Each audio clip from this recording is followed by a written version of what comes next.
মা বোনদের একটা মশলা এসেছে। এই মশলাটা হলো কি জানেন? মায়েদের যদি শরীর অসুস্থ থাকে তারা ওই সময় রোজা করবে না, ওই রোজাটা অন্য সময় করে দেবে। এই জন্য নামাজ এবং রোজা কারোর জন্য মাপ নেই, বিশেষ ব্যক্তি বিশেষ কারণ ছাড়া। পশ্চিম বাংলায় একজন অমুসলিম কোরআনকে জানা অবমাননা করেছে, তার থেকে অনেক মুসলমান কোরআনকে বেশি অবমাননা করেছে। দুটো উদাহরণ দিচ্ছি, দেখুন তো হচ্ছে কিনা। কোরআন শরীফ যাদের বাড়িতে আছে,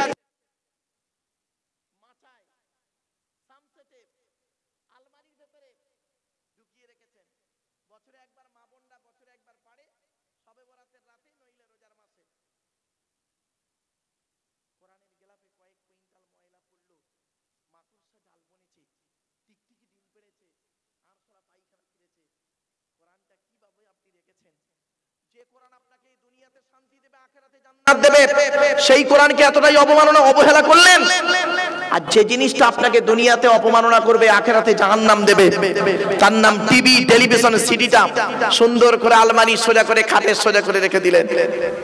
আপনি সত্যিকারের একজন মুসলিম, বিবেককে প্রশ্ন করবেন। এক নম্বর অপমাননা।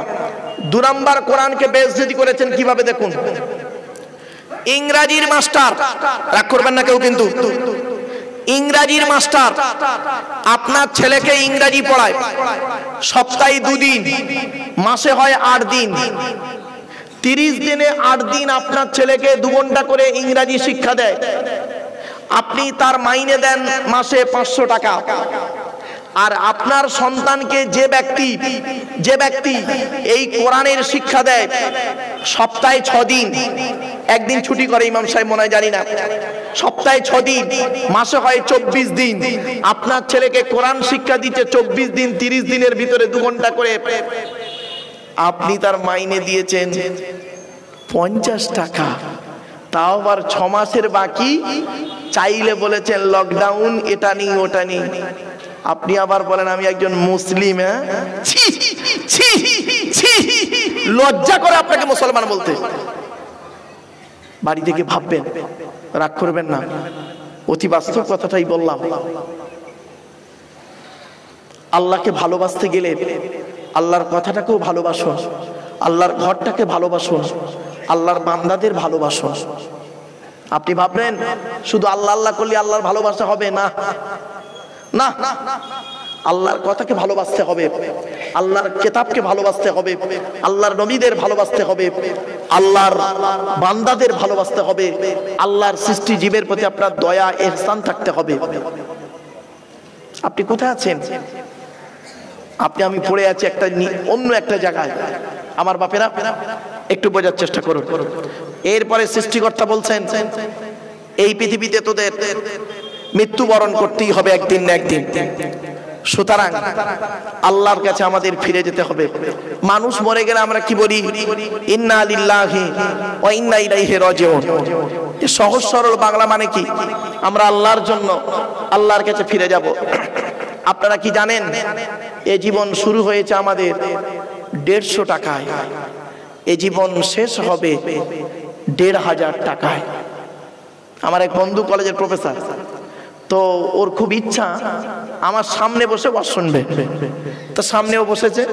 আর আমি স্টেজে উঠেই প্রথমে বলেছি, সালাম কালাম করে 2-4টে কথা বলছি এ জীবন শুরু হয়েছে আমাদের 150 টাকায়, এ জীবন শেষ হবে 1500 টাকায়। যেই বলেছি বন্ধু তখন বলছে, বন্ধু এ কিরকম হলো? আমি প্রফেসর, আমার বউ প্রফেসর, আমার বাপ প্রফেসর, আমার মা প্রফেসর। আমরা এক মাসে আমরা মাইনে পাই 4 জনের মাইনে একত্রিত করলে 5 লাখ টাকা। আর আপনি বললেন জীবন শুরু হয়েছে 150 টাকায় আর শেষ হবে 1500 টাকায়। কি করে হয়? তখন আমি উত্তরটা দিয়েছিলাম, আপনাদের দিচ্ছি, দয়া করে একটু ভাবুন। এখানে বাবা ওয়াজ নিয়ম কি জানেন? ওয়াজটাকে নিয়ে চিন্তা করতে হয়, ভাবতে হয়, আমরা তো ভাবি না। আচ্ছা বলুন বাপের, আমি ওনাকে বলেছিলাম, বন্ধু যেদিন মায়ের পেট থেকে এসেছিলেন সব থেকে দামি কাপড়টা কে কিনে দিয়েছিল? তা বলছে আমার আব্বা। তা আমি বললাম কত দাম ছিল? বলছে কত হবে, 100 থেকে 150 টাকা। তা আমি বললাম কাপড়টা নিজে পরতে পেরেছিলে? বলছে না, অন্যই পরিয়ে দিয়েছিল। আল্লাহ বলছে এই আব্দুল্লাহ গিল মারুফ, জীবনের প্রথম কাপড় তার দাম 150 টাকা, নিজে পরতে পারলি না, অন্যই তোকে পরিয়ে দিল।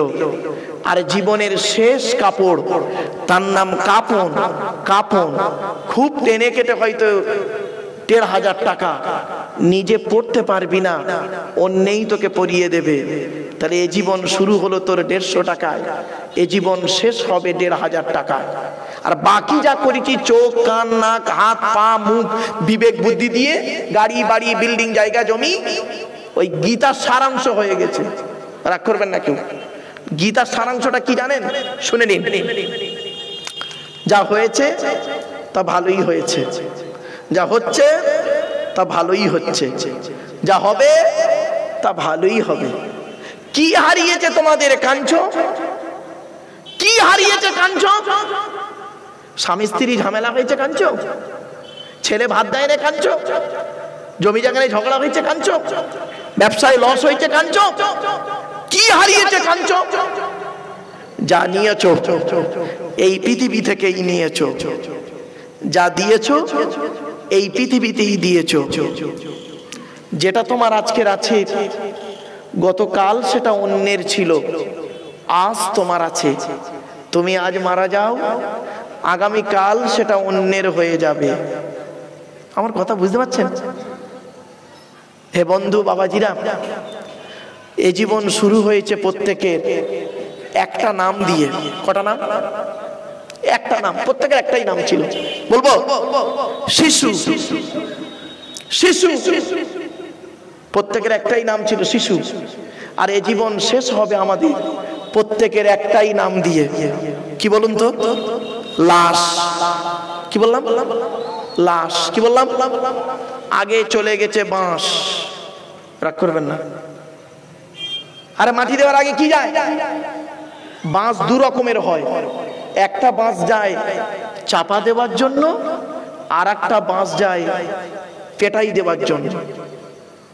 বাড়ি থেকে ভাববেন, আমি বলেছিলাম না আমার ওয়াজ শুনতে গেলে একটু ব্রেন লাগবে। এই ওয়াজ শোনার লোকের অভাব। বাপেরা শুনে নিন, আপনাদের এলাকায় কোন মানুষ মারা গেলে আপনার মুসলমানরা কি করেন? গোসল দিয়ে, কাফন পরিয়ে, জানাজা পড়িয়ে, মাটি দিয়ে চলে আসেন, ঠিক তো? আরে ভাই বলুন না। 20 দিন পর, কতদিন? 20 দিন পরে কবরটা একটু খুলে দেখেছেন মালটা কেমন আছে? দেখেননি। কি হয় জানেন? শুনে নিন। মানুষকে মাটি দিয়ে আসার পর 8 থেকে 10 দিন পরে এ মাথার চুলগুলো, হাতের নখগুলো, গায়ের লোমগুলো খসে খসে পড়ে যায়। 10 থেকে 12 দিন পর পেটটা ফেটে যায়, পোকায় তৈরি হয়, সমস্ত চামড়া মাংস পোকায় খেয়ে নেয়। আর 2 মাস পর শুধু ফ্রেমটা পড়ে থাকে। 6 মাস পর দেহের কয়েক কটা হাড় ছাড়া সব শেষ হয়ে যায়। কোথায় গেল পারগাতির সুন্দরী নারী? ও পারগাতির কোটিপতি লোক, মাটির দেহ মাটি হবে, পুড়ে হবে ছাই। এ দেহ পচা দেহ, গরব কিসের ভাই? আজ আপনারা এখানে বসে আছেন, আজ আপনারা এখানে বসে আছেন, দেহের ভিতরে আত্মা নিয়ে বসে আছেন, টাটকা দেহ নিয়ে আতর মেখে বসে আছেন, সেন্ট বেরোচ্ছে, খুশবু বেরোচ্ছে। ওরে এ খুশবুর কোনো দাম নেই রে, এ খুশবুর কোনো দাম নেই। দাম হবে সেই দিন আত্মা ছাড়া যদি দেহটা কবরে টাটকা থাকে, খুশবু বেরোয়। ঠিক না বেটি? আমার কথা বুঝতে পারছেন কি? দেহতে আত্মা আছে, গায়ে আতর মেখে বসে আছেন, খুশবু বেরোচ্ছে। এর থেকে দামি দেহ হলো আত্মা ছাড়া যদি দেহটা কবরে টাটকা থাকে, তাহলে বুঝবেন দেহের দাম আছে। আমি প্রায় জায়গাতে বলি আমাদের দেহের কোনো দাম নেই, আমার এ দেহের দাম সেই দিন হবে, আমার মরণের, আমার মৃত্যুর 10 বছর পরে যদি কবরটা একবার খুলে দেখেন। চলতো দেখি আব্দুল্লাহ কিল মারুফ পারগা দিতে এসে খুব বড় বড় লেকচার মারছিল। মালটা 10 বছর আগে মারা গেছে, কবরটা খুলে দেখতো মালটা পচে গেছে না টাটকা আছে। যদি কবরটা খুলে দেখেন, দেহটাও যদি টাটকা পান, কাফনটাও যদি টাটকা পান, আপনাদের ধারণা এটাই জন্মাবে, ও ঈমান নিয়ে বেটা কবরে গেছে। আর যদি দেখেন মৃত্যুর 6 মাস পরে বর্ষার পানিতে কবরটা ভেঙে গেছে, মাটি একটু সরিয়ে যদি দেখেন, দেহ তো দূরের কথা, কাফনের কোনো গন্ধ নেই, ধারণা আপনাদের এটাই জন্মাবে, ও বেটার এলেম ছিল, আমল ছিল না। শুনে নিন, মাটি কয়েক কটা দেহ খেতে পারে না, টাটকা থাকে। কয়েক কটা দেহ খেতে পারে না, টাটকা থাকে। সেই দেহের মধ্যে একটা দেহ যেন আমাদের হয়, সেই জন্য আপনাদের করজোড়ে বলছি বাবা, সেই দেহ করে কবরে যান। 1 নাম্বার দেখি চলুন। 1 নাম্বার, নবীদের দেহ মোবারক মাটি খেতে পারে না, টাটকা থাকে। 2 নাম্বার, শহীদানদের দেহ মোবারক মাটি খেতে পারে না, টাটকা থাকে। 3 নাম্বার, মোকাম্মাল কোরআনে হাফেজের দেহ। কি বললাম বাবা? ওই ছেঁচড়া মার্কা হাফেজ সাহেব নয়। হাফেজ সাহেব হয়ে মসজিদে ইমামতি করছে, পাশের বাড়ির মেয়েটার পেটে বাচ্চা আনিয়ে দিল, ওই হারাম কর্তার কথা বলিনি। মোকাম্মাল কোরআনে হাফেজের দেহ মাটি খেতে পারে না, টাটকা থাকে। হাক্কানি আলেমের দেহ, আচ্ছা এই মোকাম্মাল কোরআনে হাফেজের দেহ টাটকা থাকে, তার প্রমাণ কি? বহু প্রমাণ আছে, একটা প্রমাণ দিচ্ছি, দেবো ভাই? দেবো কি বলুন না একটু? এই দেশটার নাম ভারতবর্ষ, আমার দেশ। পাশের দেশটার নাম কি বলুন না, একটু কথা বলুন না আপনারা। বাংলাদেশ। বাংলাদেশের একটা জেলা আছে কুমিল্লা, নাম শুনেছেন? কুমিল্লা জেলায় ছেলেটার বাড়ি। 14 বছর বয়সে ছেলেটা কোরআনে হাফেজ হয়ে পাগড়ি নিয়ে বাড়ি এসছে। 14 বছরের বাচ্চা ছেলে, বুঝতেই পারছেন। বাড়ি এসেছে, পেটের রোগে বাচ্চাটা মারা যায়, মাটি দেওয়া হয়েছে। ব্যাস 8 বছর পর, ক বছর? 8 বছর পরে ওই হাফেজ সাহেবের কবরের পাশে একটা লোকের কবর খোলা হচ্ছিল। যারা হাফেজ সাহেবের কবর খুলেছিল, তারাই আবার ওই পাশের লোকটার কবর খুলছিল। খুলতে খুলতে হাফেজ সাহেবের কবরটা একটু ভেঙে যায়, দেখছে কাফনটাও টাটকা রয়েছে। সুবহানাল্লাহ বলা একটু গেল না? সঙ্গে সঙ্গে যারা কবর খুলছিল, ওরা ছুটে গিয়ে ইমাম সাহেবকে ডেকে এনেছে। ইমাম সাহেব ফোন করে আর 10টা মৌলানা মুফতি সাহেবদের ডেকেছে। দেখছে সত্যি ওদের মধ্যে একজন মৌলানা সাহেব করেছেন কি, সাহস করে কবরে নেমেছে হাফেজ সাহেব। নেমে মুখ থেকে বিসমিল্লাহ বলে মুখ থেকে কাফনটা আস্তে আস্তে সরিয়ে দেখছে 8 বছর আগে গালে যে কর্পূর দেওয়া হয়েছিল, সেই কর্পূর 8 বছর পরে আজও টাটকা আছে। এই বাংলাদেশে কুমিল্লা, আমি কুমিল্লাতে জলসায় গেছিলাম। কি বললেন, কি ভাবছেন? কোরআনে হাফেজের দেহ, মোকাম্মাল কোরআনে হাফেজের দেহ মাটি খেতে পারে না। এই জন্য আপনাদের বলে যাচ্ছি, যদি 2টো সন্তান হয়, একজনকে কোরআনে হাফেজ করাবেন, একজনকে অন্তত কোরআনে হাফেজ করাবেন। চলুন এগিয়ে যাচ্ছি। হাক্কানি আলেমের দেহ মাটি খেতে পারে না। ওই ছেঁচড়া মার্কা আলেমের কথা বলিনি বাপ, শুরু থেকেই আমি যে কথাগুলো বলছিলাম অন ক্যামেরায় রেকর্ড হচ্ছে বাপ। হাক্কানি আলেমের দেহ মাটি খেতে পারে না। হাক্কানি আলেমদের কাছে বসবেন, হাক্কানি আলেমদের কাছে কিছু শিখবেন, জানবেন, দেখবেন আপনি ঠকবেন না। বাস্তবটাই বলে গেলাম। এরপরে হচ্ছে মুয়াজ্জিনের দেহ মাটি খেতে পারে না। জোরে বলুন। 12 বছর যদি কেউ নিঃস্বার্থভাবে আজান দেয়, ওই দেহ মাটি খেতে পারে না, টাটকা থাকে। আচ্ছা, এই যে কটা দেহর কথা বললাম, এই কটা দেহ আমরা হতে পারবো? কিন্তু এই 5 রকমের দেহ নবী হতে পারবো না, শহীদান হতে পারবো কিনা জানি না, মোকাম্মাল কোরআনে হাফেজ হতে পেরেছি দেখা জানি না, হাক্কানি আলেম হতে পেরেছি কিনা জানি না, আর মুয়াজ্জিন তো মসজিদে একটাই হয়, তাই তো? 5টা কেটে গেল। 6 নাম্বারটা কিন্তু আমরা প্রত্যেকে হতে পারবো। কি জানেন? হালাল খানেওয়ালা মানুষেরই দেহ। কি হালাল খানেওয়ালা মানুষেরই দেখো মাটি খেতে পারে না। ইয়া আইয়ুহাল্লাযীনা আমানু কুলু মিন তাইয়্যিবাতি মা রাযাকনাকুম ওয়াশকুরু লিল্লাহি ইন কুনতুম ইয়্যাহু তা'বুদুন। 2 নম্বর পারা 4 নম্বর পৃষ্ঠা 14 নম্বর লাইন, সূরার নাম সূরা বাকারার মধ্যে আল্লাহ পাক বলে দিলেন, হে ঈমানদার বান্দাগণ, আমার দেওয়া হালাল রিজিকগুলো তোরা ভক্ষণ করবি, হারাম খাবারগুলো কখনোই খেতে যাবি না। হালাল খাবার খেতে খেতে ওয়াশকুরু লিল্লাহ, আমি আল্লাহ আমার শুকর আদায় করবি, আর শুকর আদায় করে আমার ইবাদত বন্দেগী করবি, আমি আল্লাহ তোর ইবাদতটাকে কবুল করে নেব। ও বাবা, হারাম খেয়ে যত আপনি যাই করুন না কেন, ও তো আল্লাহর দরবারে কবুল হবে না। আচ্ছা বাপেরা, একটা আখিরি দোয়া হবে তো, বলুন না বলুন না। আচ্ছা, এই দোয়াটা কবুল হবে বুঝবেন কি করে? কি করে বুঝবেন? আজ আপনাদের বলে যাচ্ছি বাবা, দোয়া কবুল হবার 5টা শর্ত আছে। এই 5টা গুণ যার মধ্যে থাকবে, চোখ বন্ধ করে বলবেন, ওই লোকটার দোয়া আল্লাহ কবুল করবে। 5টা। চলুন কি কি? 1 নাম্বার হলো, রাসূলুল্লাহ বললেন, যুবক, এ যুবক, দোয়া যখন চাইবে, হালাল খাবার খেয়ে তুমি দোয়া চাইবে। হালাল খাবার খেয়ে দোয়া চাইলে ওই দোয়া আল্লাহর দরবারে কবুল হয়ে যাবে। হালাল খাবার খেয়েছে, হালাল খাবার খেয়েছে, বাপ মারা গেছে, বড় ভাই বেঁচে আছে, বাপ মারা গেছে, বড় চাচা বেঁচে আছে, বাপ মারা গেছে, বড় ভাই বেঁচে আছে, ছোট ছোট ভাইপোদের সম্পত্তি নিজের নামে রেকর্ড করে বসে আছে। ও আবার হাজি সাহেব, ওকে হাজি বলতেই ঘৃণা লাগে। শুনে নিন, এই কোরআনে আছে 250 রকমের হারাম। কত কত কত? 250 রকমের হারাম আছে, 250 রকমের হালাল আছে। হারাম হালাল আয়াত হলো 500টা, 250 হারাম, 250 হালাল।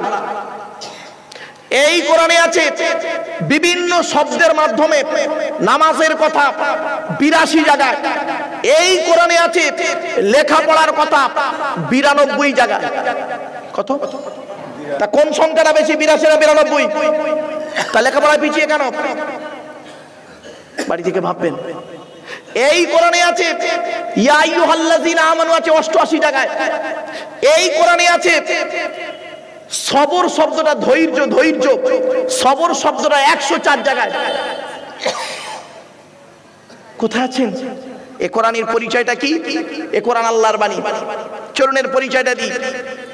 কোরআন আল্লাহর তরফ থেকে জিবরাইলের মাধ্যমে হযরত মুহাম্মদ সাল্লাল্লাহু আলাইহি সাল্লামের উপরে আরবের মক্কা নগরের নিকটবর্তী একটি গুয়াটির নাম হলো হেরা। হেরা নামক গুয়াতে 610 খ্রিস্টাব্দে 1 ফেব্রুয়ারি সোমবার, কত বললাম? কত খ্রিস্টাব্দ? 610 খ্রিস্টাব্দে, মনে রাখবেন এগুলো। 610 খ্রিস্টাব্দের 1 ফেব্রুয়ারি সোমবার। আজকের তারিখটা কত? বলুন বলুন বলুন। 25 ফেব্রুয়ারি 2025 খ্রিস্টাব্দ। বারটা কি? মঙ্গলবার। আর কোরআন এসছে কবে? 610 খ্রিস্টাব্দে 1 ফেব্রুয়ারি সোমবার। বাড়িতে গিয়ে মাইনাস প্লাস করবেন, করলেই পেয়ে যাবেন কতদিন আগে কোরআন এসছে। আমি সাল তারিখ বার বলে দিলাম। চলুন, 610 খ্রিস্টাব্দে 1 ফেব্রুয়ারি সোমবার কোরআনের প্রথম আয়াত নাযিল হলো, ইকরা, রিড, পড়ো পড়ো পড়ো। মুসলমানদের এখন প্রায় মুসলমানের কথা হলো এখন গেল গেল গেল। পেট শান্তি তো দুনিয়া শান্তি। রাগ করবেন না। অনেক মুসলমানের বাড়িতে গিয়ে দেখবেন, অনেক মুসলমানের বাড়িতে গিয়ে দেখবেন কি করেছে, সামসেট গুলোতে বড় বড় কিতাব কিনে রেখেছে। ছেলে আমার আলেম হবে, মাস্টার, ডাক্তার, ইঞ্জিনিয়ার, প্রফেসর হবে, কোর্টের জজ হবে। আবার অনেক মুসলমানের বাড়িতে গিয়ে দেখবেন সামসেট গুলোতে বিশাল বড় বড় তরকারির হাঁড়ি আছে, মাল বগরাই দিয়ে বেরোবে। ভুল বললাম বুঝি না, বাস্তব কথাটাই বলে গেলাম। বাড়ি থেকে চেষ্টা করবেন ছেলেকে ধনী না করে জ্ঞানী করে যান। আমার ভাষা বুঝতে পারছেন? ছেলেকে ধনী না করে জ্ঞানী করে যান, জ্ঞানী জ্ঞানী। ধন সম্পদ বেশি দিন থাকবে না, আর জ্ঞান থাকলে ধন সম্পদ আল্লাহ উপার্জন করিয়ে দেবে। ছেলেকে ধনী না করে জ্ঞানী করে যান। আজ আমরা তো বুঝিনি শিক্ষার গুরুত্বটা কি। সারা বিশ্ব গবেষণা করছে যে কোরআন নিয়ে, আর সেই কোরআন নিয়ে আমরা পড়ে আছি ঘরের ভিতরে। চলুন এগিয়ে যাচ্ছি। কোরআনের ভিতরে কি আছে? 30টা পারা, 540 রুকু, 114টা সূরা, 14 থেকে 15 খানা সাজদা, 7টা মানজিল, 8 থেকে 12 খানা সাকতা, 6646 আয়াত, কেউ বলেছেন 6236টা আয়াত, 3,23,215টা অক্ষর। এ কোরআন 22 বছর 9 মাস কয়েকদিন কম বেশি 23 বছর ধরে কোন ঘটনাকে কেন্দ্র করে, কোন ব্যক্তিকে কেন্দ্র করে, কোন বস্তুকে কেন্দ্র করে, কোন জায়গাকে কেন্দ্র করে কোরআনের আয়াতগুলো নাজিল হয়েছে। 6000 আয়াত নাজিল হয়েছে, 12,000 জায়গায় নাজিল হয়েছে। জোরে বলুন কত জায়গায়? 12,000 জায়গায়। কটা জায়গার নাম জানেন? শুধু মক্কা আর মদিনাই তো জানেন। ওই সূরার প্রথমে লেখা আছে, সূরার প্রথমে লেখা আছে সূরাতুল বাকারা মাদানিয়া, মদিনায় নাজিল হয়েছে। আর সূরাতুল ফাতিহা মাক্কিয়া, মক্কায় নাজিল হয়েছে। এইটুকুই তো জানেন। 12,000 জায়গায় নাজিল হয়েছে, কল্পনা করতে পারবেন না বাবা। এজন্য আমি বলি বাবা, জলসা না দিয়ে তাফসিরুল কোরআনের মাহফিল দাও, এক একটা সূরার তাফসির। এজন্য আমি প্রায় জায়গাতে বলি। চলুন এগিয়ে যাচ্ছি। এ কোরআন যার উপরে নাজিল হয়েছে, আচ্ছা কোরআন কার কিতাব, কার বাণী? আরে বলুন না, কথা বলুন না তাড়াতাড়ি। আল্লাহর বাণী। তাহলে আল্লাহর বাণীর পরিচয়টা একটু দিলাম। এবার আল্লাহর ঘরের নাম কি? মসজিদ। মসজিদের পরিচয়টা দিচ্ছি, রাগ করবেন না কেউ কিন্তু। আচ্ছা বাবা, এটা জুম্মা মসজিদ। হ্যাঁ, আপনাদের এই পারাগাতি গ্রামের একজন মুসলিম যুবক ছেলে সাদা পায়জামা পাঞ্জাবি পরে, সাদা টুপি পরে জুম্মার দিনে নামাজ পড়তে উঠেছে মসজিদে, প্রচুর পরিমাণ বাংলা মদ খেয়ে। কি মদ? বাংলা মদ খেয়ে ছেলেটি মসজিদে উঠেছে জুম্মার নামাজ পড়তে। আপনারা তাকে কি করবেন? বলুন বলুন। বের করে দেবেন? ছেলেটি বের হতে না চাইলে ঘাড় ধাক্কা দিয়ে মেরে বের করে দেবেন। ছেলেটার অপরাধ।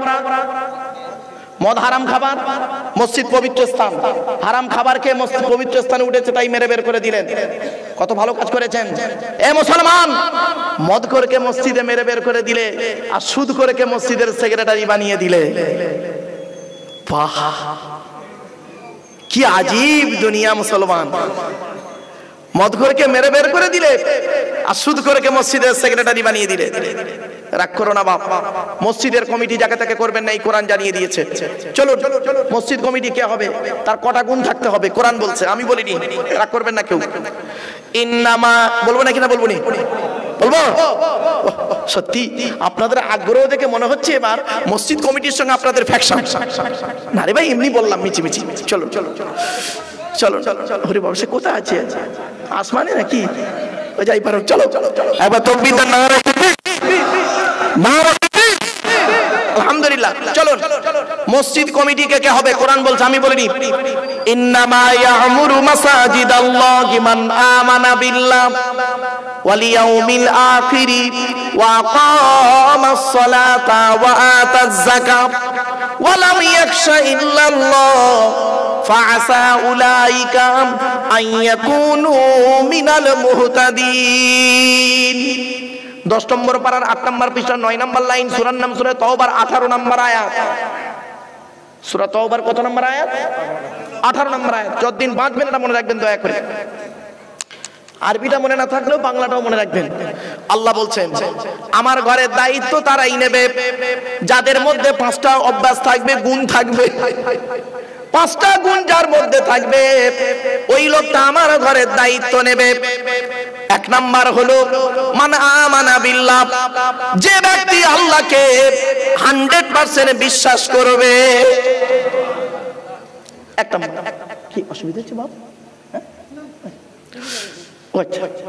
2 নাম্বার হলো ওয়াল ইয়াউমিল আখিরি, কিয়ামতকে 100% বিশ্বাস করতে হবে। এই দুটো জিনিসের কথা আপনারা এখনই বলবেন, হুজুর আমি কিয়ামতকে 100% বিশ্বাস করি, আমি আল্লাহর উপরে 100% ঈমান আনি। এখন ঈমানের একটা টেস্ট নেব আপনাদের, নেব।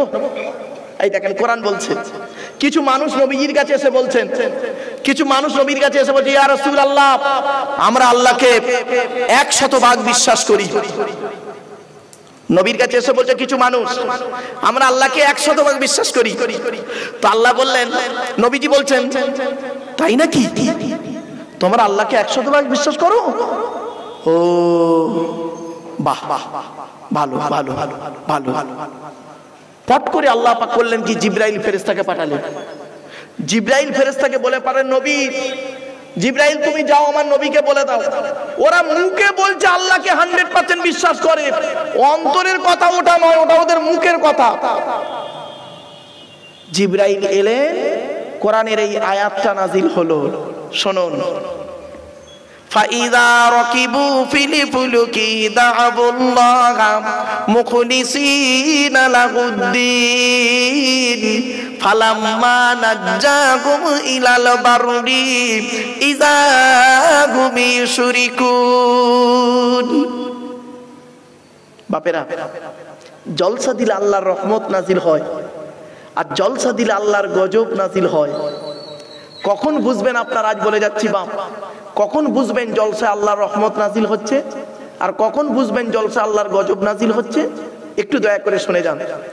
ওই জলসায় আল্লাহর গজব নাজিল হয় যে জলসায় দেখবেন বক্তা একাই চিৎকার করছে, এলাকা ভর্তি লোক, প্যান্ডেলে দুটো বুড়ো লোক বসে আছে, 4 জন বুড়ো লোক বেচারা যেতে পারে না বাড়ি, বসে আছে, আর বক্তা একাই চিৎকার করে যাচ্ছে। আর ওদিকে দেখবেন আমতলা জামতলা বুড়ির বেলতলা বাঁশতলা, ঘুগনি দোকানে, ফুচকা দোকানে, ইমিটেশন দোকানে হাতে ছাপ মারা থেকে শুরু করে সন্ধ্যাবেলা কত ইয়াং মেয়ে বের হয়েছে, কত ভাবি বেরিয়েছে কুচিয়ে শাড়ি পরে ফুচকা খাওয়ার নাম করে দেওয়ারের সঙ্গে। আহারে কত ইটিং ফিটিং মিটিং কিসিং, আর বলছেন ইংরেজি, ওই পর্যন্ত থাক। অনেক কিছু হলো।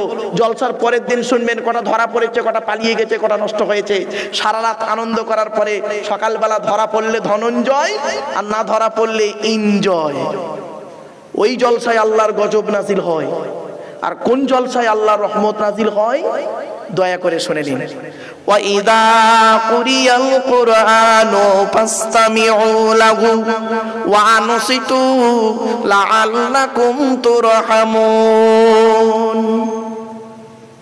9 নম্বর পারার 15 নম্বর পৃষ্ঠা 12 নম্বর লাইন, সূরার নাম সূরা আরাফের মধ্যে আল্লাহ পাক বলে দিলেন, ওয়াইজা কুরিয়াল কুরআনু, যখন কোরআন তেলাওয়াত করা হবে, ফাসতামিউ লাহু, তোমরা তখন কান লাগিয়ে মনোযোগ সহকারে শুনবে।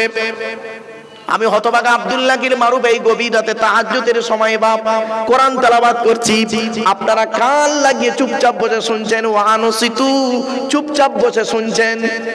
এই দেখুন, এখানে যেন কোনো লোক নেই মনে হচ্ছে, দেখুন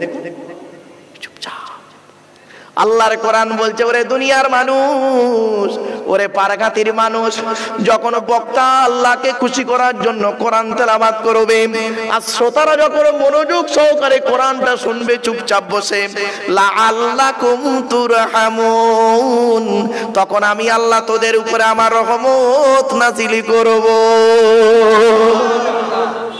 আমার বাপেরা বাড়ি থেকে ভাববে, চল না কি যাচ্ছি। আল্লাহ পাক কি বললেন দেখি,